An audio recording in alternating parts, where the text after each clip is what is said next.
Apio, bem-vindo, tudo bem? Tudo bem, Dri? Um grande abraço para vocês todos, Rovai, Felipe, acompanho sempre a programação. Virou o tema da semana, né? A questão da operação contra o PCC em São Paulo. E o que você achou dessa mega operação? Você acha que é só a ponta do iceberg, Apio? Ainda tem muita coisa que vai aparecer? Eu só vi as declarações do ministro Lewandowski usando exatamente essa expressão, que era a ponta do iceberg. O fato é que, havendo essa sinergia, havendo esse somatório de esforços entre a Receita Federal, o Ministério Público, o COAF, Polícia Federal e também outros órgãos da administração federal que estiveram envolvidos, né, nós tivemos resultados. A Receita Federal sempre faz um trabalho excepcional. Eu acompanho já praticamente há 30 anos o trabalho da Receita, essas questões de inquéritos policiais. O Banco Central e a Receita sempre fazem investigações muito bem feitas na área tributária, na área dos crimes tributários, muito bem instruídas. Eles têm pessoas especializadas em rastrear esse tipo de movimentação financeira. Então, eu acredito que com o material aprendido, eu suponho que eles vão conseguir avançar bastante. Vai. Eu queria que o Apio fizesse, Apio, uma análise desse crime específico, sabe? Do que você viu aí das investigações de ontem e como se pode, pela tua experiência como juiz, ao ver alguma relação daquele vídeo do Nicolas com o escândalo de ontem, porque as pessoas foram favorecidas, de alguma maneira, mas não dá para estabelecer relação direta só por isso, né? No campo do direito civil até dá, havendo uma relação de causa e efeito entre uma conduta e um resultado. Você comprovando essa relação, você até pode promover uma ação de improbidade administrativa pelos danos causados, ou uma ação civil de reparação de danos causados à União, aos cofres da União. Do ponto de vista criminal, não. Isso exige um dolo específico, você tem que demonstrar, e não é uma prova fácil, demonstrar a intenção criminosa, né, especificamente voltada a blindar essas fintechs por parte do Nicolas. Que houve uma relação de causa e efeito, eu acho que isso é induvidoso. O vídeo foi aquilo que para ele, Nicolas, foi no primeiro momento um grande trunfo, que é um volume extraordinário de visualizações, hoje acaba se transformando em um grande ônus. Todas as visualizações trouxeram um impacto significativo, pelo menos hoje, no século XXI, e acabaram sepultando aquela tentativa importantíssima do governo em rastrear as operações feitas mediante PIX. Então, sepultou um esforço enorme da Receita Federal e do governo brasileiro em rastrear e verificar se aquilo não estava sendo utilizado pelo crime organizado. Então, o PCC saiu como um grande beneficiário. Eu escrevi, publiquei, inclusive na revista Fórum, a questão de 30 dias atrás, um artigo dizendo sobre os tentáculos do PCC no Brasil, da importância que é de termos sinergia das agências federais, provavelmente guiadas pelo ministro da Justiça e pelo doutor Andrei da Polícia Federal, mas temos uma sinergia em Brasília, se possível, com juízes especializados nessa matéria. Pelo menos 2 varas em Brasília que centralizassem essas ações. O PCC saiu muito fortalecido, não é uma lenda urbana, o PCC não é uma invenção, né, ocasional para marketing político, é uma realidade, e o Brasil está enfrentando essa realidade já faz algum tempo. Lembrem que em 2006 já foi inaugurada a primeira penitenciária federal do Brasil, aqui no interior do Paraná. Eu estou falando de Curitiba, onde eu trabalho, mas no Paraná, em Catanduvas, que é o município que fica lá perto da fronteira com Foz do Iguaçu. Até na época se dizia que o lugar não seria o melhor pela proximidade com a fronteira. Então, o governo federal, me parece, está preocupado com a criminalidade organizada, PCC, Comando Vermelho, pelo menos há 20 anos, muito preocupado. E assim, essa estratégia de, como o Rovai estava falando, né, de siga o dinheiro, isso é o caminho, né? Porque a partir dessas movimentações que consegue se chegar, né? Eu queria que você explicasse como que seguindo o dinheiro aí você consegue chegar aí nessa, né? Porque eles precisam lavar esse dinheiro do ilícito e trazer, né? Para a economia formal. Então, esse é o caminho, né? É isso aí, Dri, que a questão do bloqueio de bens, o bloqueio de bens é um mecanismo relativamente fácil, hoje está tudo muito interligado, cartórios de registro civil, de registro imobiliário estão conectados, hoje você tem todas as contas bancárias, os bancos estão conectados, o sistema bancário oficial, então você tem a capacidade de bloquear esses bens com um comando no computador, o juiz consegue fazer isso muito rapidamente.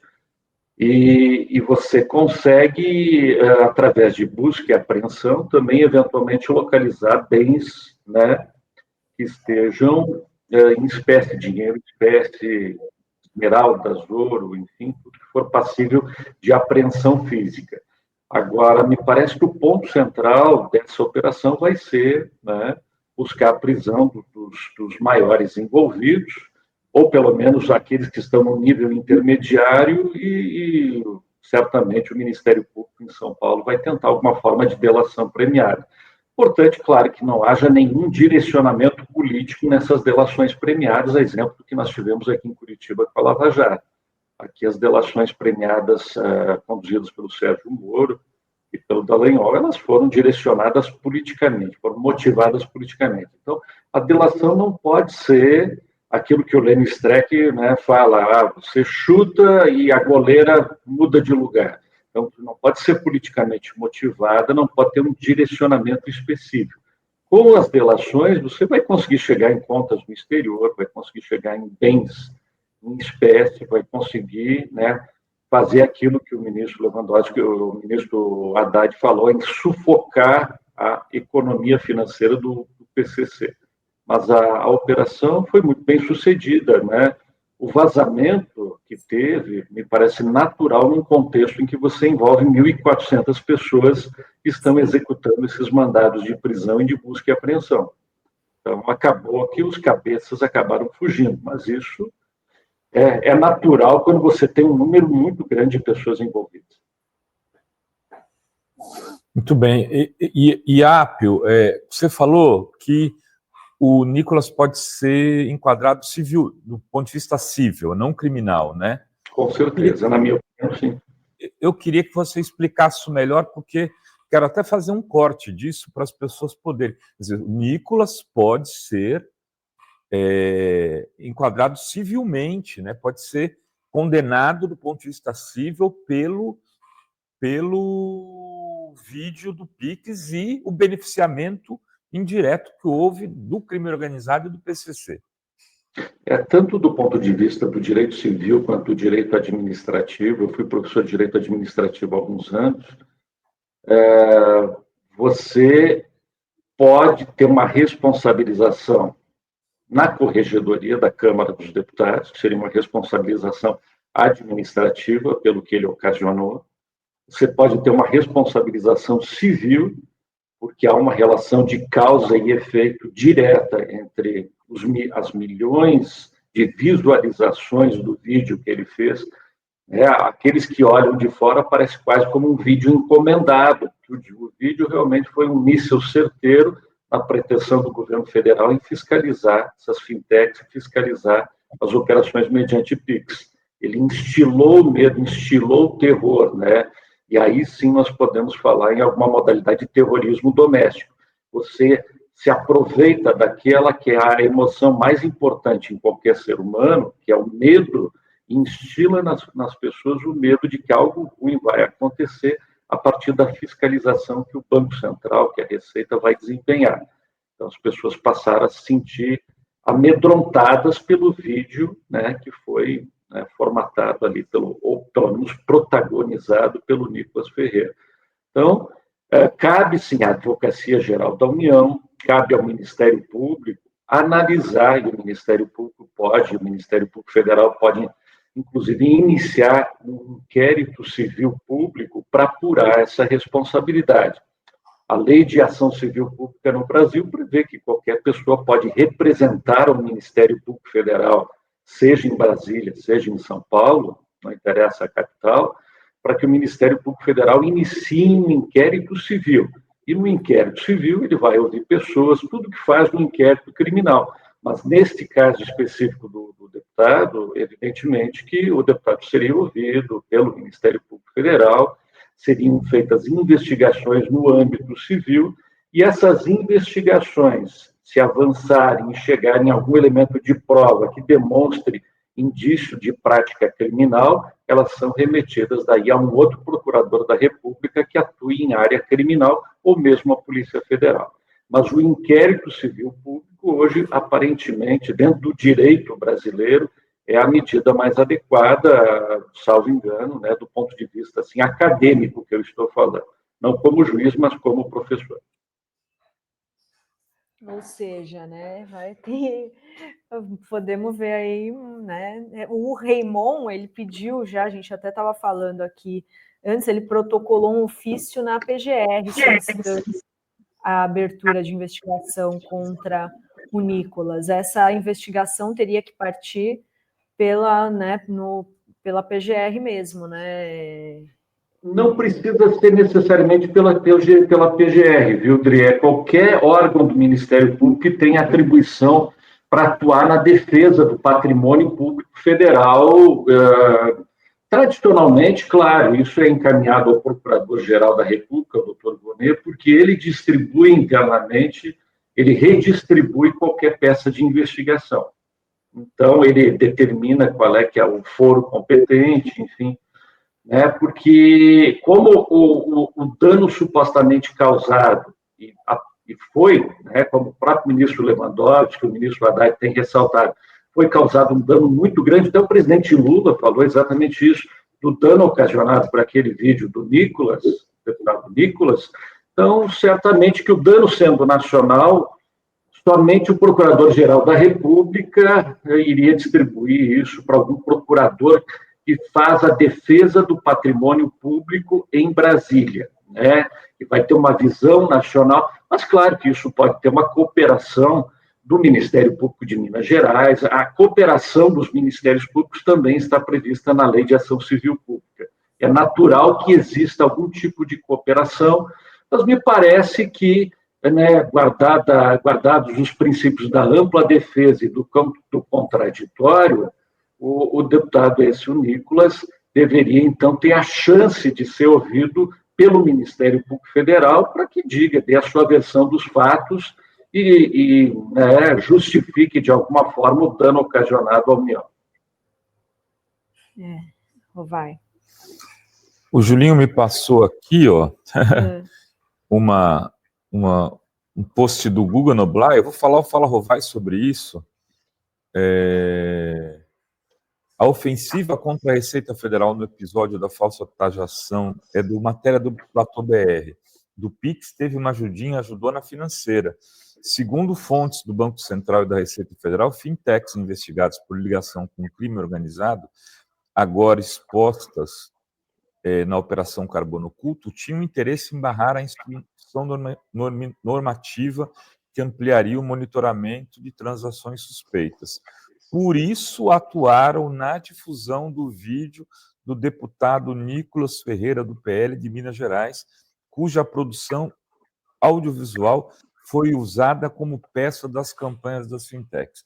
Que eu acabava de falar, vou fazer o Fala Rovai sobre isso, vou explicar para as pessoas, mas a Apio, essa conexão, dinheiro de crime organizado, no vídeo do Nicolas Chupetinha, é o apelido, que nem o Bananinha. Desculpa, o Apio é um juiz, eu não devia aqui colocar ele na situação constrangedora de chamar o garoto pelo apelido, mas... Não, estamos entre amigos, eu estou aqui como professor. Está como professor. Apio, isso é uma bomba atômica, né? Se conseguirem detectar apenas R$ 10 na conta do Nicolas Ferreira vindo desse pessoal, isso certamente do ponto de vista político, tem o efeito de uma bomba de nitrogênio. É devastador do ponto de vista político. Tanto é verdade que o próprio presidente Lula está cobrando explicações dessa questão, não está nominalmente falando desse deputado, desse rapaz, o Nicolas Ferreira, mas está cobrando explicações, dizendo, olha, tem pessoas aqui dentro do Brasil que estão militando a favor do crime organizado, ou podem estar, e que estão causando danos à economia brasileira, estão causando danos aos cofres da União.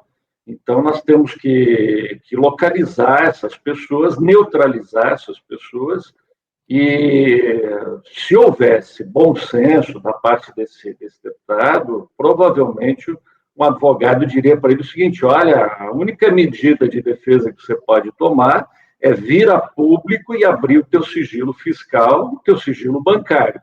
Abre a público isso aí e deixa que a imprensa faça uma devassa e demonstre que você não tem culpa em cartório. Salvo essa medida, o resto vai ficar no campo das conjecturas, das investigações, mas, claro, pode, no inquérito civil público, pode haver, inclusive, quebra de sigilo tributário, sigilo bancário, sigilo telefônico, sigilo das mensagens trocadas via WhatsApp e outros aplicativos, telemática, são as comunicações feitas através de e-mail, tudo isso pode ser feito. Tudo que pode ser feito no criminal pode ser feito no juízo civil, desde que tenha uma autorização judicial. A troca de informações entre Receita Federal e Ministério Público Federal, segundo o Supremo Tribunal, não depende hoje no Brasil de autorização de um juiz. É uma decisão recente do Supremo, revisou decisões anteriores. Hoje, existe uma lei complementar que permite essa troca direta entre Ministério Público e, numa investigação civil ou criminal, e a Receita Federal. Então, quer dizer, hoje o Ministério Público não precisaria sequer de uma autorização judicial para verificar, né, a situação essa fiscal e bancária do deputado que está sendo, né, acusado, e com fundadas razões, de que existem indícios de uma cooperação, direta ou indireta, com o PCC do Brasil. E, Apio, além de usar essas fintechs, o crime organizado está muito presente no setor de combustíveis, né? Como que se acha que dá para... Tem outros setores também, como que chegou nesse nível de ontem, né? Veio à tona que eles controlam os postos, terminal portuário, usina de etanol. Como que você viu estão dominando todo o setor de combustíveis, né? Eu não imaginava que os números fossem tão grandiosos, tão superlativos. Eu vi ali a propriedade de 1.600 caminhões, é um dos exemplos. Então, são números realmente arrebatadores. Só mesmo um país da dimensão continental do Brasil permite esse tipo de número. Eu estou em Curitiba, o Porto de Paranaguá, que é aqui do lado, 100 quilômetros de distância, 90 quilômetros, sempre foi entrada de armamento, de drogas, entrada e saída, sempre foi um grande... O estado do Paraná tem dois pontos muito vulneráveis. Primeiro ponto, Foz do Iguaçu. Hoje a situação está muito melhor do que era 10, 15 anos atrás em Foz do Iguaçu. Você tem a situação, além de Foz do Iguaçu, a tríplice fronteira, você tem agora aqui o Porto de Paranaguá, que já há muitos anos se sabe que serve como um canal de comunicação para o crime organizado, tanto no mandar drogas para fora, quanto no trazer armamento para dentro.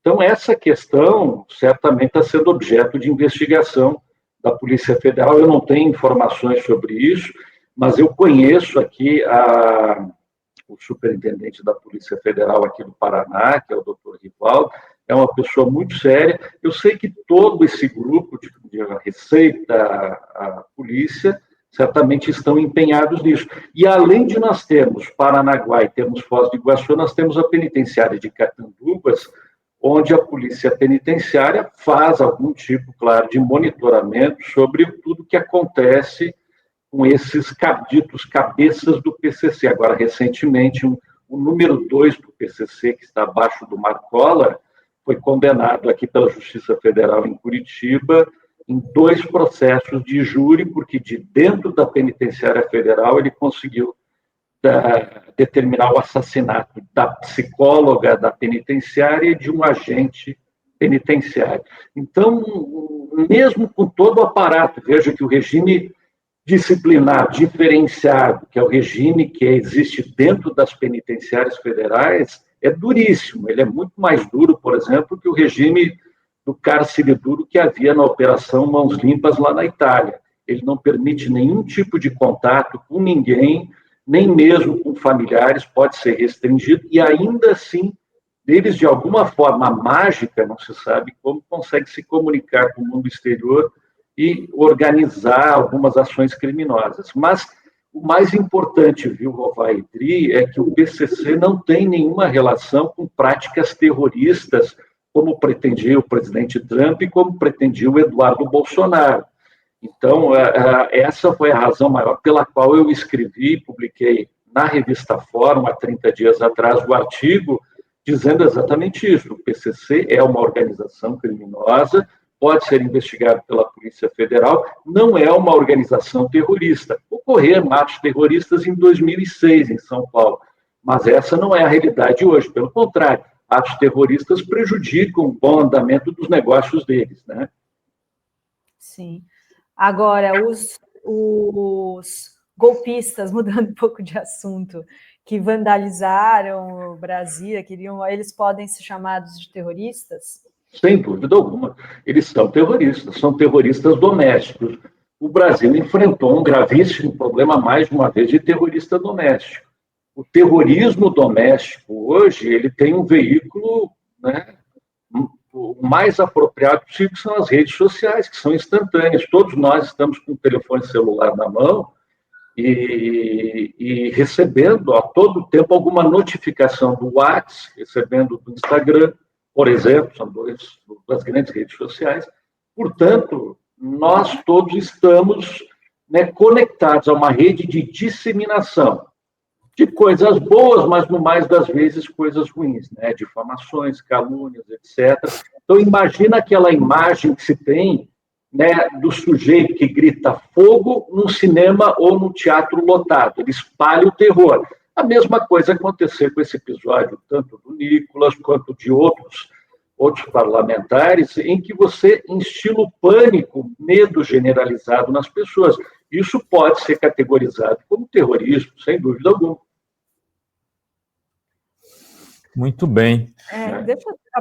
Não sei se você tem uma pergunta. Não, pode falar. Eu queria aproveitar para perguntar sobre o julgamento da semana que vem, né? O julgamento do ano aí, tão esperado. Qual que é a sua expectativa como professor de Direito, que está acompanhando, né, toda essa questão, a expectativa para a semana que vem? Eu acho que a expectativa de todos, e todos viraram um pouco, né, especialistas em direito penal com tudo que aconteceu no Brasil, o que é uma pena, né? No Brasil nós temos os melhores motoristas do mundo porque temos um dos piores trânsitos do mundo. E temos também, hoje em dia, todo mundo é especialista em futebol e direito penal, com tudo que aconteceu no Brasil.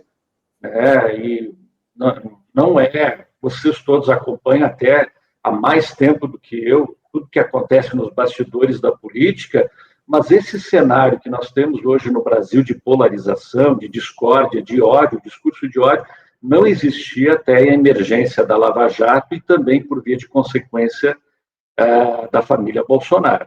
Então, nós tínhamos, né, algum grau de civilização. A ideia generalizada entre todos é que vai haver uma condenação apenas altas, muito altas, de todos os cabeças do movimento golpista do 8 de janeiro. Primeiro, porque se tem uma apelação premiada. Segundo, porque a Polícia Federal parece ter feito um trabalho excepcional, mas eu não vou me manifestar sobre o mérito do processo. Eu estou apenas dizendo aquilo que eu ouço, né, dos alunos lá na faculdade, do pessoal com quem eu trabalho, né, e dos próprios colegas, né? A ideia de que vai haver uma condenação a penas altas e que a dúvida hoje é só se o ex-presidente Bolsonaro cumpriria em regime domiciliar ou se vai ser inserido no sistema penitenciário, lá na penitenciária de Brasília, vulgarmente conhecida como a Papuda, né? Mas o ministro Alexandre de Moraes deu um exemplo histórico de determinação, de independência. Eu nem imagino as pressões pessoais e, enfim, de todos os níveis que o ministro sofreu e a família do ministro sofreu, mas eu acredito que se não fosse ele, o ministro Alexandre de Moraes, nós não teríamos avançado tanto na investigação da tentativa do golpe de 8 de janeiro, talvez tivéssemos uma situação melancólica como essa que aconteceu nos Estados Unidos, em que os juízes fizeram vista grossa e varreram para debaixo do tapete tudo que aconteceu naquela invasão ao Capitólio, que é muito bonito nos filmes dos Estados Unidos como grandes defensores da democracia mundial, mas que na prática hoje nós vemos como um exemplo melancólico de um império no seu ocaso, né? O Trump significa exatamente isso, e nós no Brasil sendo hoje referenciados pelos grandes constitucionalistas lá dos Estados Unidos como um exemplo a ser seguido. O Lenny Streck publicou um artigo essa semana no Conjuro, inclusive falando exatamente sobre isso. O vasto número de grandes autores do constitucionalismo dos Estados Unidos, referenciando, que o Brasil hoje é o exemplo de democracia. E a The Economist ontem também, falando. Deixa eu ler uma página histórica. É uma capa histórica, sem dúvida alguma.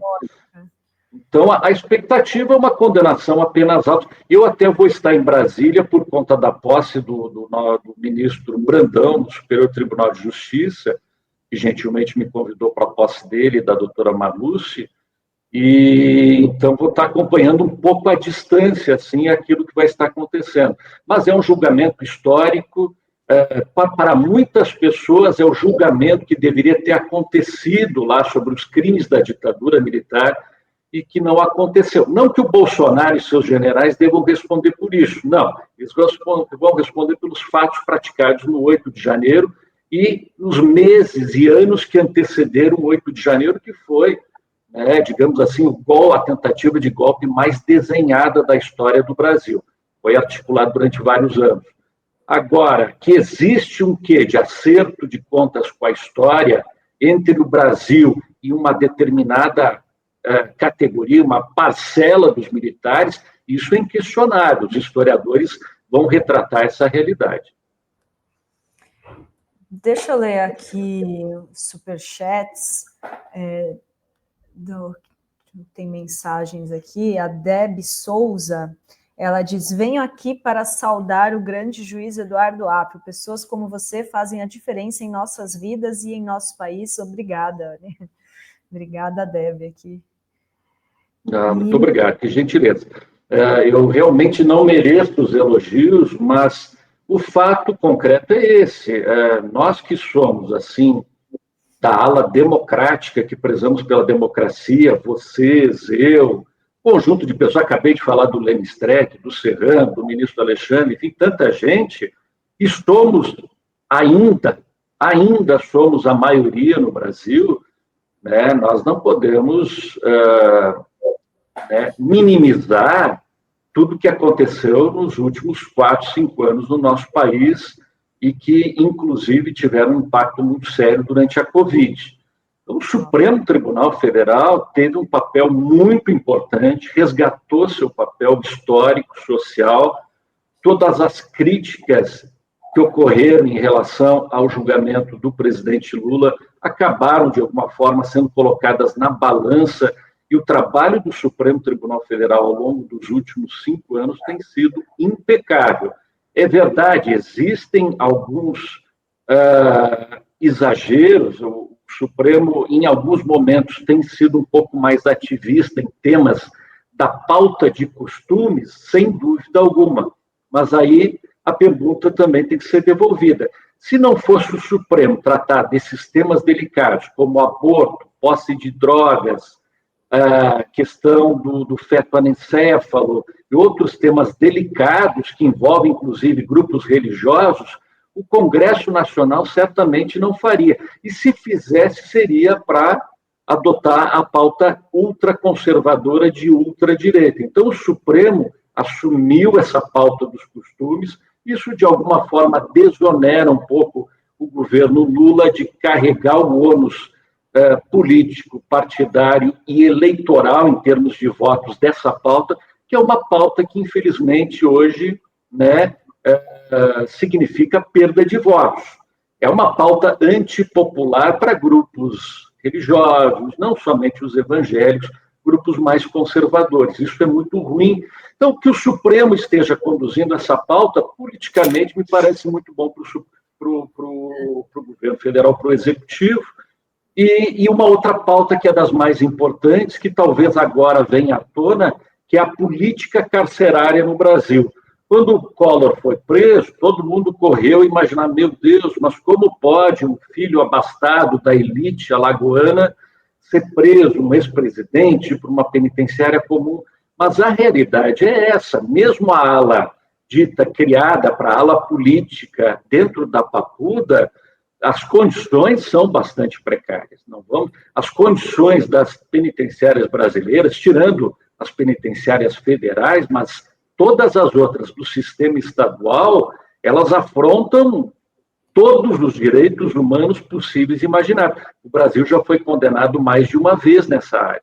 Então, agora, com a questão de Bolsonaro e seus generais, talvez possamos resgatar um pouco um debate sério, debate franco, sincero, com especialistas da área que tratem da política penitenciária e que digam, olha, né, a pessoa que está lá cumprindo pena restritiva de liberdade não deve estar lá para ser vítima, primeiro, da tuberculose. A imensa maioria da nossa população carcerária é portador do vírus da tuberculose. Penitenciárias hiperlotadas, muito pela política criminal que o próprio Bolsonaro pregava, de que qualquer quantidade de droga, tudo bandido bom é bandido morto. Então, tudo isso tem que ser repensado no Brasil. O Congresso Nacional não tem as condições de tratar desse tema. Hoje, é um tema impopular, tendo em vista as eleições do ano que vem. Mas o Supremo Tribunal tem adotado medidas e, certamente, agora, essa discussão pode novamente ocupar os órgãos de comunicação social. Afinal de contas, como são as condições reais lá da Papuda, onde essas pessoas vão cumprir pena? E por que as condições são assim? E por que se criou uma ala especial, na época ali do Paulo Otávio, uma ala especial dentro da Papuda, que é para receber o núcleo político quando é condenado criminalmente? E agora que os golpistas estão indo, agora eles estão preocupados, né, com a comida, com as condições, né, direitos humanos seletivo, né, E a PEC da impunidade também, né, Dri, vai. Que parece que foi barrada, né, mas não dá para confiar muito, né,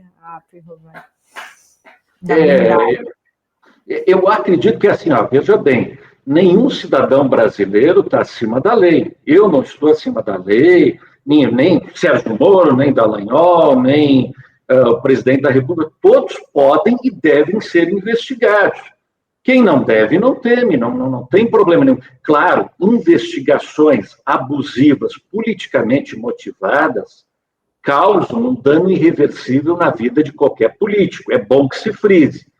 Mas esse monstro, quem criou não foi a esquerda no Brasil. Quem criou foi a extrema-direita, que tinha seu braço dentro do judiciário através da Operação Lava Jato, Moro e Dallagnol, e que, por sua vez, ambos se elegeram, inclusive, para o Congresso Nacional, e que articulam uma espécie de bancada da lei e da ordem, que foram exatamente esses que abusaram do direito de acusar, abusaram do direito de investigar os políticos, e no dia seguinte havia uma investigação que deveria observar a prerrogativa de foro, pegava lá Moro e Dallagnol, largavam isso no Jornal Nacional, largavam no Estadão, largavam na Folha de São Paulo, né? Investigações contra o presidente Dilma, contra o presidente Lula, contra pessoas de renome nacional, sem base nenhuma. Então, não deixa de ser irônico o fato de que a mesma extrema-direita, que inclusive é representada hoje por Moro e Dallagnol hoje não no Congresso, mas a mesma extrema-direita esteja pedindo blindagem. Então, eu gostaria até de ver a opinião tanto do Moro e do Dallagnol sobre essa questão de blindar os políticos contra qualquer investigação, porque foram eles os responsáveis por usar e abusar do poder de investigação e de disseminação politicamente motivada dessas investigações. Muito bem. Muito bem. Muito obrigado, Apio, pela presença. Pelas explicações. Obrigado, amigo. E vamos continuar de olho no Chupetinha. Obrigado. Olha, obrigado a todos que estão acompanhando. Vocês fazem um trabalho aí heróico e memorável. Parabéns a vocês todos os dias aí na batalha e trazendo aí grandes nomes aí pro. Não é o meu caso, mas eu tenho acompanhado a programação. Vocês têm trazido só gente de primeiríssima linha, e ministros, enfim, pessoas que realmente conhecem os bastidores do que está acontecendo em Brasília. E você que deu aqui uma aula para a gente aqui de direito, está todo mundo elogiando aqui também. Imagina, pessoal, olha, eu sou professor, gosto de ser professor e a minha experiência como juiz me ajudou também a ser um melhor professor em sala de aula. Obrigado a todos. Grande abraço. Obrigado. Boa semana. Tudo de bom. Também. Tchau, tchau.